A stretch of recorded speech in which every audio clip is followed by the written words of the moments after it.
കുട്ടിരാമ, മാലയോ പോയി. ഇനി എന്റെ കണ്ണടയും ആ കുരുത്തം കെട്ടോളം അടിച്ചു മാറ്റിയിട്ടുണ്ടാവോ? എന്താ സാറേ? കണ്ണട. കണ്ണട അടച്ചു. അതല്ലടാ, പൊട്ട. പൊട്ടോ? സാറിനെന്തിനാ പൊട്ട്?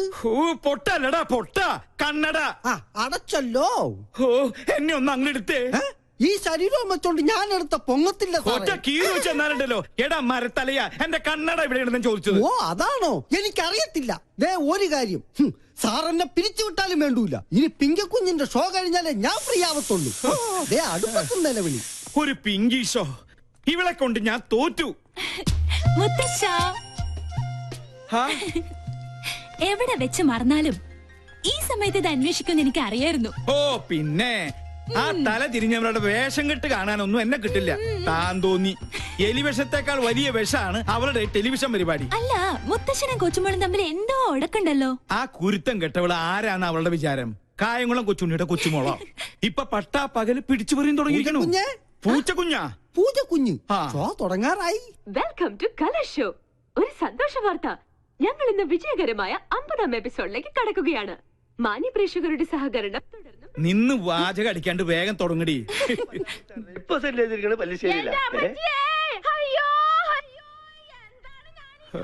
മാല അടിച്ചു മാറ്റിട്ട് അവളുടെ കളി.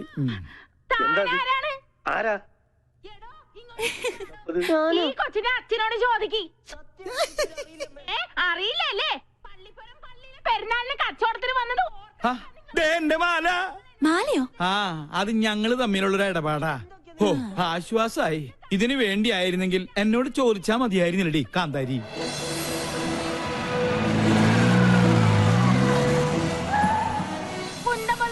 ഈ പല്ല് തന്നെ ധാരാളം.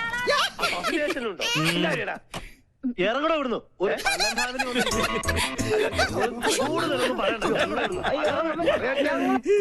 അടുക്കളയിൽ ജോലിയൊന്നുമില്ലേ? ഉണ്ട്, സാറ് നിർബന്ധിച്ചിട്ടാ. ചുമ്മാതല്ല കോമാളി വേഷം കെട്ടി കൊച്ചുമോള് തെരുവിൽ കാള കളിച്ച് നടക്കുന്നേ. പ്രോത്സാഹിപ്പിക്കാൻ കുടുംബത്തിൽ തന്നെ ആൾക്കാരുണ്ടല്ലോ. നാളെയല്ലേ നിനക്ക് ഇന്റർവ്യൂ? ഈ ടി വി കാണുന്ന നേരം കൊണ്ട് നാളത്തേക്ക് വല്ലതും പ്രിപ്പയർ ചെയ്യാൻ നോക്ക്. ഒരു ബഫൂൺ ഷോയും അതിന് കുറെ കാഴ്ചക്കാരും. ഈ പോക്ക് പോയാ ഇവിടെ എന്നെ അമ്മാവനായിട്ടും അംഗീകരിക്കില്ല, അമ്മായിയപ്പനായിട്ടും അംഗീകരിക്കില്ല. കലികാലം. ടി വി കണ്ടുപിടിച്ചവനെ വേണം ആദ്യം കൊല്ലാൻ. മസ്തിക്ക് പാഠശാല. എന്താ എന്റെ ഷോ വെക്കാതിരുന്നത്? ഓഹോ, പട്ടാളത്തിന്റെ വിലക്കുണ്ടാവും. അതെ, ഞാൻ തന്നെ ഓഫ് ചെയ്തത്. നിന്നെ രാഷ്ട്രം ആദരിക്കുന്ന ചടങ്ങൊന്നുമല്ലല്ലോ ടി വിയിലുണ്ടായിരുന്നത്. കണ്ട അലവലാതി സിവിലിയൻ പിള്ളേരോടൊപ്പം കൂത്താടി നടന്ന് ഓരോരോ കോപ്രായങ്ങളും കാട്ടി മനുഷ്യന്റെ മാനം കെടുത്താൻ ഇറങ്ങിയിരിക്കുന്നു. മെയിൻ സാബിനോട് ഞാൻ എന്നും പറയാറുള്ളതാ, എല്ലാ പ്രൊഫഷനും അതിന്റേതായ അന്തസ്സുണ്ട് അല്ലേ മുത്തശ്ശ? പട്ടാള നിയമം അടിച്ചേൽപ്പിക്കരുത്. എനിക്കിഷ്ടമുള്ള ഒരു ജോലി ഞാൻ ചെയ്യുന്നു. എൻ വഴി താൻ ഈ വഴി. അല്ലെങ്കിലും നിന്റെ ഇഷ്ടം തന്നെ ആയിരുന്നല്ലോ എല്ലാറ്റിലും. എൻട്രൻസ് പാതിയിൽ നിർത്തി. ചേർന്ന കോളേജിലെല്ലാം പ്രശ്നക്കാരി. നിന്റെ അച്ഛനെ പോലെ അന്ന് ഞാനും സാമർത്ഥ്യം കാണിച്ചിരുന്നെങ്കിൽ ഇതൊന്നും കാണേണ്ടി വരില്ലായിരുന്നു. രാജലക്ഷ്മി, എന്നെങ്കിലും ഒരു മനസ്സമാധാനം ഇവിടെ എനിക്ക് തന്നിട്ടുണ്ടോ? താൻ തോന്നി. അതെ, താൻ തോന്നി, തന്നിഷ്ടക്കാരി. അങ്ങനെ ഒരുപാട് വിശേഷണങ്ങൾ ഉണ്ടല്ലോ എന്റെ പേരിൽ. നീ അകത്ത് പോ, അല്ലെങ്കിൽ ഞാൻ മിണ്ടിയല്ല കുറ്റം. നീ ഇപ്പൊ ഒന്നും സംസാരിക്കണ്ട, അകത്ത് പോയേ. രണ്ടെണ്ണത്തിൽ ഒന്ന് ഇങ്ങനെ എന്ത് ചെയ്യാന്? അതിന്റെ സമയം അത്രയ്ക്ക് മോശ. ജോത്സ്യൻ തന്നെ പറഞ്ഞതല്ലേ. സമയദോഷത്തിന്റെ പേരും പറഞ്ഞു വല്യമാമ തന്നെ അവൾക്ക് വളം വെച്ച് കൊടുക്കുന്നത്. നിഷേധിക്കുന്നില്ല. ഇത്തിരി ശാസനയുടെ കുറവുണ്ട്. ഇപ്പൊ തന്നെ അത് ശരിയാക്കി തരാം. എടി പിങ്കി, പിങ്കി, നീ കുറെ ദിവസമായി തുടങ്ങിയിട്ട്. എവിടെ അവള്? നിന്നെ ഞാൻ ഇന്നും. പിങ്കി, സുഖല്ലേ? എന്റെ മാല എവിടെ? കേട്ടില്ലേ കോട്ടയത്തിന് കോട്ടപ്പിള്ളേച്ചൻ 90 കഴിഞ്ഞപ്പോ പെങ്കടിക്കാൻ പോയി. മാല കേട്ട് വന്നു, കോട്ട വാങ്ങി വന്നു. മാല വേണോ കോട്ട വേണോ? രണ്ടും. ആദ്യം കോട്ട പിന്നെ മാല. ഓക്കേ? ഈ പട്ടാളവും കലയും തമ്മിൽ ചേരില്ല മുത്തശ്ശ. കണ്ടില്ലേ, ഇതൊക്കെ കലാരംഗത്ത് എനിക്ക് കിട്ടിയ അംഗീകാരങ്ങളാ. വേണേ കൊണ്ട് ഒരു കല പോലും പട്ടാളം രാജലക്ഷ്മിയുടെ ജീവിതത്തിലുണ്ടോ? അസൂയ, പെരുന്തച്ചൻ സിൻഡ്രം. നീ എടുത്തൊഴിക്കടി.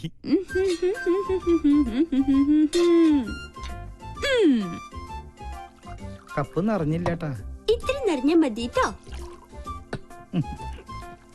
വെള്ളം അധികം വേണ്ട, വെള്ളത്തിന്റെ കുത്തിനിക്ക് പിടിക്കില്ലേ. മതി മതി. മോളെ ഇങ്ങോട്ട് വന്നേ. നീ നിന്നോട് പല പ്രാവശ്യവും ഞാൻ ചോദിക്കണം ചോദിക്കണം എന്ന് വെച്ച് വിചാരിച്ചിരിക്കുകയായിരുന്നു. നിനക്കെന്താ ഇങ്ങനെ ഒരു ക്ഷീണം? അല്ല, ദേ ഈ നിധിവേടത്തിന്റെ താക്കോല് ഇനിയെങ്കിലും എന്നെ ഏൽപ്പിച്ച നിനക്ക് എന്താ ഒരു പ്രശ്നം? പിന്നെ എനിക്കെന്താ ഇവിടെ ഒരു പിടിവള്ളി? അത് ശരി, എന്റെ വീക്ക്നെസ് വെച്ച് തന്നെ നിനക്ക് കാര്യം നടത്തണം അല്ലേടി കാന്താരി? നിനക്കൊരു ക്ഷീണമില്ല. ആ കുടിക്കാൻ വരട്ടെ? അല്ല മുത്തശ്ശ, ഡയബറ്റീസ് വേണ്ട. പിന്നെ കൊളസ്ട്രോൾ കിട്ടിയില്ല. ഓ വെയിറ്റ് എന്തോ. ഓ അപ്പൊ പ്രഷറോ? ഇതാ. Thank you. നേരാ നേരം മരുന്നും പത്തിയും നോക്കി പട്ടാളം പരിചരിക്കുന്ന ദേഹായത്. ഓർമ്മ വേണം. എടി, വയസ്സ് നമ്മുടെ കയ്യിലല്ല, പക്ഷേ ആയുസ് അത് കൂട്ടണോ കുറയ്ക്കണോ എന്ന് തീരുമാനിക്കുന്നത് നമ്മളാ. അയ്യോ, ക്യാൻസർ തന്നില്ല. വലിച്ചാട്ടേ. വലിപ്പിക്കാൻ വരട്ടെ. എവിടെ എന്റെ മാല? ഞാൻ അത് ടിവിയിൽ കണ്ടു. അമ്പടി കള്ളി.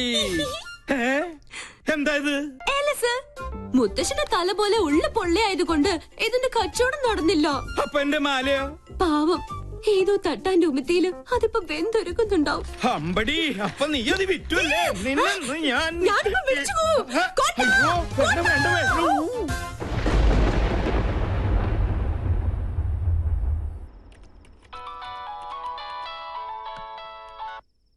ഹലോ, യെസ് സർ, ഞാൻ ലീഗലായി മൂവ് ചെയ്യാൻ തന്നെ തീരുമാനിച്ചു.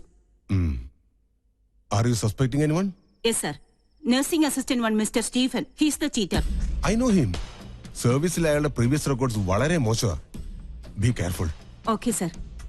If you need any official help, call me. Thank you sir. Hello madam ഞാനാ സ്റ്റീഫൻ. എന്താ?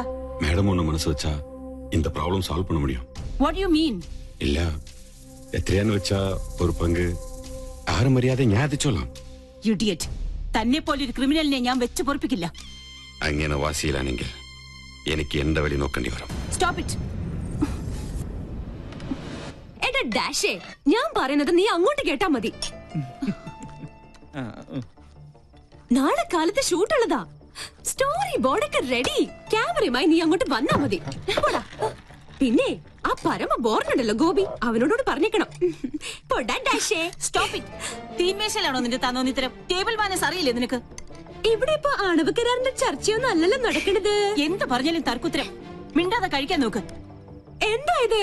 സാമ്പാറ് വേറൊന്നുമില്ല. ഉണ്ടല്ലോ, അവിയൽ, ചീര, ഓലൻ, ഇഞ്ചിക്കറി. ഇതിന്റെ എന്താ ഇവിടെ ഇലയും വേരും പുല്ലും മാത്രം? ഉള്ളത് കഴിച്ചാ മതി. ഭക്ഷണത്തിലും പട്ടാളം ചിട്ട എനിക്ക് വേണ്ടേ. എന്ത് രസമായിട്ടാ കുട്ടി പോണ. തലതെറിച്ചവൾ കണ്ടില്ലേ വാശി? പെണ്ണാ ഇവള്. നിനക്ക് തെറ്റി. അത് പെണ്ണല്ല, ആണിന്റെ ജന്മ. പിങ്കിന്നല്ല, കോളനിയിലെ പിള്ളേര് വിളിക്കുന്നത് പങ്കെണ്ണ.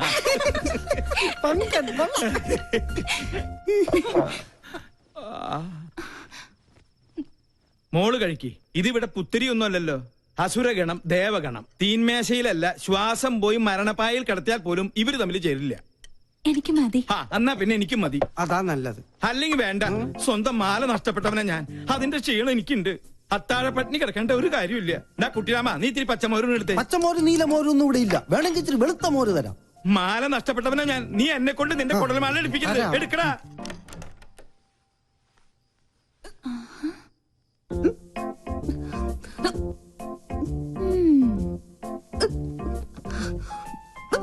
കള്ളി, എല്ലാരും ഇവിടെ പട്ടിണി. നീ എവിടെ ഇരുന്ന് ബർഗർ വെട്ടി വിടുന്നു വേണോ? ഇത് വാങ്ങിയോണ്ട് ചുമ്മാ നമ്പർ ഇട്ടല്ലേ. ആ, അതുകൊണ്ട് അമ്മ പട്ടിണിയായി. കിടക്കട്ടെ പട്ടാളൊന്നും പട്ടിണി. എന്തെങ്കിലും ഒരു നല്ല വാക്ക് അമ്മേനോട് പറഞ്ഞിട്ടുണ്ടോ? എല്ലാത്തിനും ഒരു കുറ്റപ്പെടുത്തലോ. നിന്നോടുള്ള സ്നേഹം കൊണ്ടല്ലേ അമ്മ ഇങ്ങനെ വഴക്കിടുന്നേ? പിന്നെ സ്നേഹം നിനക്ക് തോന്നുന്നതാ. സത്യം പറഞ്ഞ എന്റെ കാര്യത്തിൽ അമ്മയ്ക്കിപ്പോ വല്ലാത്ത വേവലാതി. കാലത്ത് ആ പട്ടാമ്പിക്കാര് വിളിച്ചിരുന്നു. എന്റെ ജാതകം ചേരില്ല അത്രേ. നശിച്ചൊരു ചൊവ്വാദോഷം. ഒരു ചൊവ്വയും ബുധനും. അതാ ഞാൻ പറഞ്ഞത്, നമ്മളായിട്ട് ഒരു അടിപൊളി ചെക്കനെ കണ്ടെത്തിയാ ഈ നൂലാമാലകൾ ഒന്നും ഉണ്ടാവില്ലാന്ന്. ഒന്ന് പോടി. അമ്മ മൊത്തം ടെൻഷനിലാ. ഹോസ്പിറ്റലിൽ എന്തൊക്കെയോ പ്രോബ്ലംസ് ഉണ്ടത്ര. നീ ചെന്ന് അമ്മയെ ഒന്ന് സമാധാനിപ്പിച്ചു. ഞാൻ അത്രയ്ക്ക് അങ്ങ് താഴ്ന്നു കൊടുക്കണോ? നമ്മുടെ അമ്മയുടെ മുമ്പിലല്ലേ. നീ വാ, നീ വാ.